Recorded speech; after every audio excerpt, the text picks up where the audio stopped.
The Apprentice, written and read by Ken Johnson. Episode 6.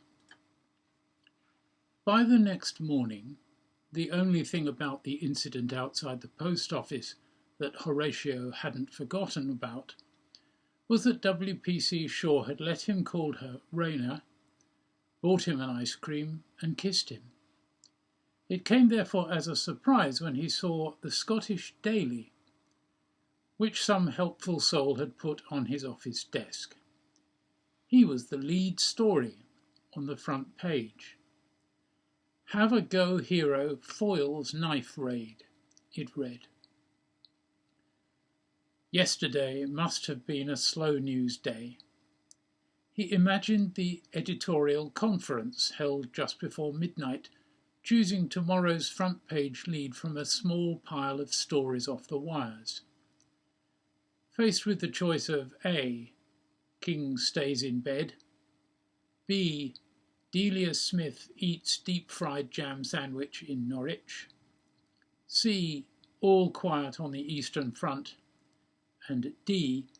Passer-by trips up robber in Scottish town that reader couldn't find on a map at gunpoint, the trip hazard story would have been their automatic choice.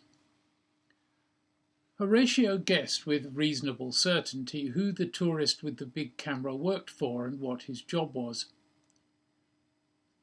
He wondered whether it was worth trying to smuggle the paper out of the office, and decided that the risk of being banged up for a breach of the State Secrets Act justified the small cost and big inconvenience of putting it in the wastepaper basket, buying another copy in town, and carrying it straight to a joiner who would frame it.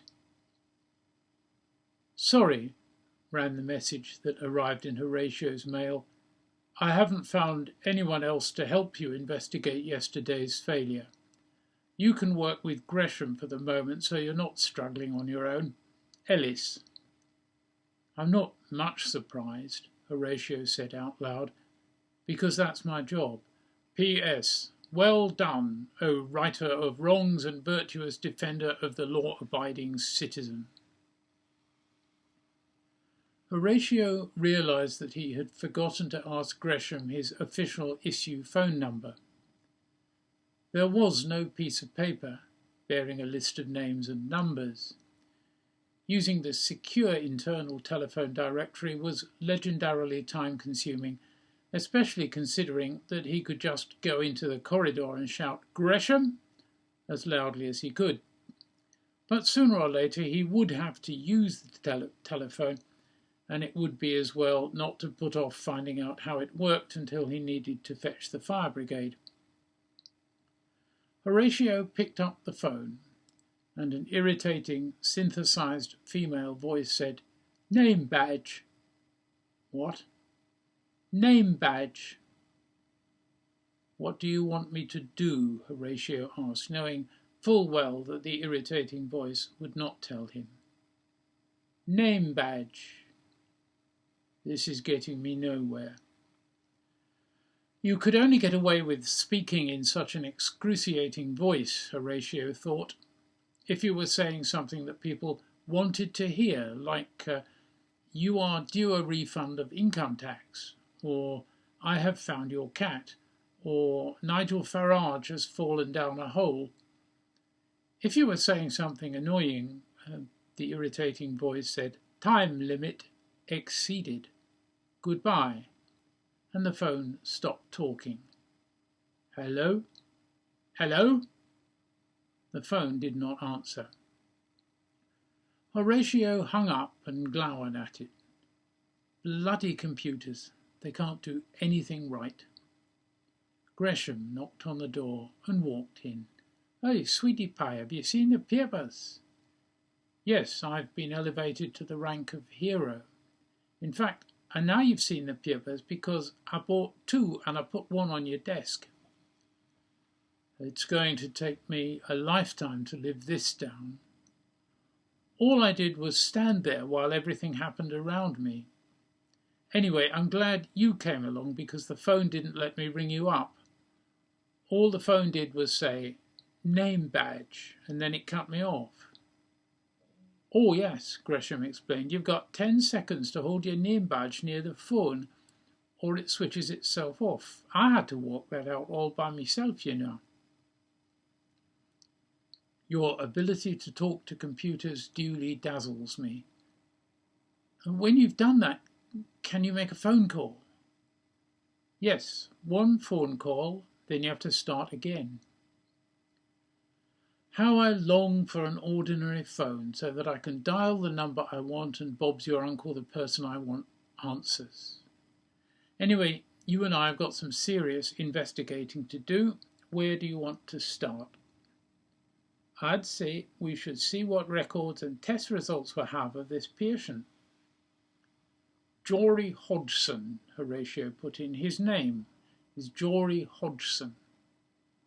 And we also need to gather some data on successes, said Gresham. There are about 100, I think. I reckon that 20 would be enough to cast around for possible causes, which means, Gresham said, that we need to get some help out of IT, not to mention some sense. This should be good, said Horatio. I think I know where their office is. Come on. In the canteen at lunchtime, Horatio chose chicken and Gresham chose fish. Tavin from IT had been more helpful than either had expected. Gresham looked up and asked, where do we go from here? We sit and bash the data until we find some characteristic of Jory Hodgson that nobody else shares. Nobody else so far, said Gresham. Well, yes, there's always... He pointed to the sign, do not discuss work. We aren't allowed to talk about work in here. I'll eat then. Is the chicken nice? Not bad. This chicken must have been starving. Beats a Foodmaster meal in a box all the same. What sort of fish is that? Fried fish, said Gresham. Butter on the outside, fish on the inside, handful of chips. There was a pause. You know, said Horatio, the other thing I think we should get is a blood sample. What? You think this fish had some sort of disease? No, Horatio laughed. I'm sure the fish is perfectly healthy apart from being dead. I mean Jory Hodgson's blood. We need a sample of Jory Hodgson's blood for analysis to see if there's any sort of immune reaction or anything. Shall we sneak up on him with a cutthroat razor and a milk bottle like this? Gresham mimed sneaking up on what remained of his battered cod to the tune of the shark in Jaws, and then stabbing it repeatedly with the point of his fish knife while mouthing the staccato violin shrieks from the stabbing scene in Psycho. Durd-up, durd-up, durd-up, durd-up, eat, eat, eat, eat. That's a brilliant idea, but I think it needs a bit more tomato ketchup on it, said Horatio. Back in his office, Horatio found himself devoid of ideas for drawing blood from Jory Hodgson without him noticing. Maybe Gresham would think of something. In the meanwhile, he picked up Small-Scale Warfare once more and carried on reading from where he left off. Chapter 3. The arrow is the target.